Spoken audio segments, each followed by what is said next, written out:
Hola, muy buenas noches. En esta tarde quiero compartir con ustedes algunos aspectos nutricionales con respecto a un paciente que cursa un cuadro clínico de sepsis. Primeramente vamos a definir qué es esto y entendemos que la sepsis es la respuesta abrumadora y potencialmente mortal del organismo ante una infección que puede causar daño tisular, insuficiencia de órganos y la muerte. En otras palabras, es la respuesta exagerada y tóxica del organismo ante una infección. ¿Qué es el síndrome de respuesta inflamatoria sistémica? Es una entidad clínica siempre secundaria a una patología subyacente, la cual debe de ser identificada para instituir el tratamiento adecuado. El proceso inflamatorio se produce y mantiene por la actividad de células inflamatorias que sintetizan y secretan mediadores pro y antiinflamatorios, conjunto que se puede englobar bajo el término sistema celular inflamatorio. La misión del sistema celular inflamatorio es proteger nuestro organismo, recuperar la homeostasis y favorecer la reparación de los tejidos dañados.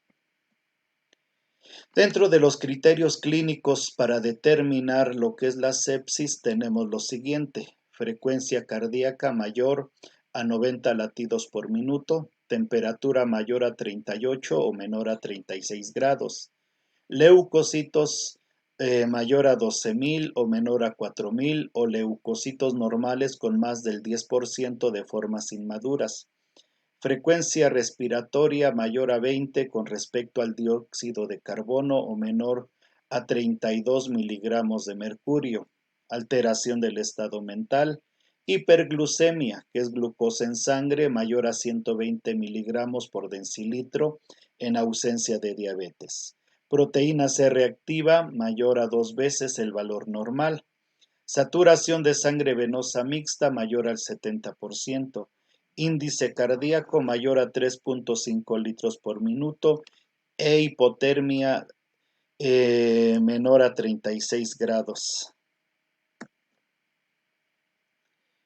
Las dos fases del estrés metabólico en la sepsis y en qué consiste cada una de ellas. Tenemos la fase de hipometabolismo, que se caracteriza por hipovolemia, hipotensión, hipoxia tisular e hipometabolismo.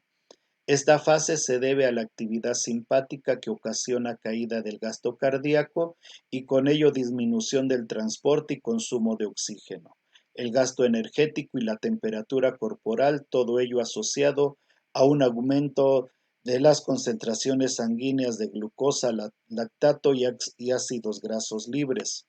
Durante la fase de hipermetabolismo, existe un aumento del gasto cardíaco, frecuencia cardíaca y respiratoria, del transporte y consumo de oxígeno y de la temperatura corporal. También se observa en esta fase un estado de hipermetabolismo dado por el aumento de gasto energético y con ello del consumo de oxígeno y la producción del dióxido de carbono. ¿Cuál es el incremento del gasto energético en una persona con sepsis? El gasto energético suele incrementarse entre 1.5 a 2 veces sobre los propios del estado basal del individuo, pero suelen observarse aumentos mayores en dependencia del tipo y la gravedad del estrés. ¿Qué es la falla orgánica múltiple? La disfunción de órganos es la disminución potencialmente reversible en la función de uno o más órganos, que son incapaces de mantener la homeostasis sin el apoyo terapéutico. Implica un proceso dinámico y progresivo en donde la falla de un órgano considerará la pérdida total de la función, siendo por lo tanto la etapa final del proceso. 10 alteraciones fisiopatológicas en la falla orgánica múltiple: frecuencia cardíaca mayor a 90 latidos por minuto, temperatura mayor a 38, menor a 36 grados centígrados, leucocitos mayor a 12.000 o menor a 4.000 o leucocitos normales con más del 10% de formas inmaduras. Hay una alteración del estado mental, edema significativo, balance hídrico positivo mayor a 20 mililitros por kilogramo en 24 horas, Glucosa en sangre mayor a 120 miligramos por decilitro en ausencia de diabetes. Saturación de sangre venosa mixta mayor a 70%. Índice cardíaco mayor a 3.5 latidos por minuto. Y la proteína C reactiva mayor a 2 veces el valor normal. ¿Cuál es la función del soporte nutricional en la sepsis? El soporte metabólico y nutricional hará posible no solo satisfacer las necesidades que exhibe el paciente incrementadas por demás de energía, nitrógeno y otros nutrientes, sino también modificar proactivamente el sistema inmune para montar una respuesta más efectiva ante la infección, la sepsis y la agresión metabólica que se echan a andar como consecuencia de los eventos anteriores. En particular, ¿cuál es la función de la nutrición enteral y cuándo se debe de indicar en la sepsis? Como en otras categorías de pacientes críticamente enfermos, siempre que el tracto gastrointestinal esté intacto y el paciente así lo requiera, la vía enteral es de elección sobre la parenteral. El inicio de la nutrición enteral debe ser precoz, esto es, dentro de las primeras 24 a 48 horas del diagnóstico y tras la resucitación del paciente.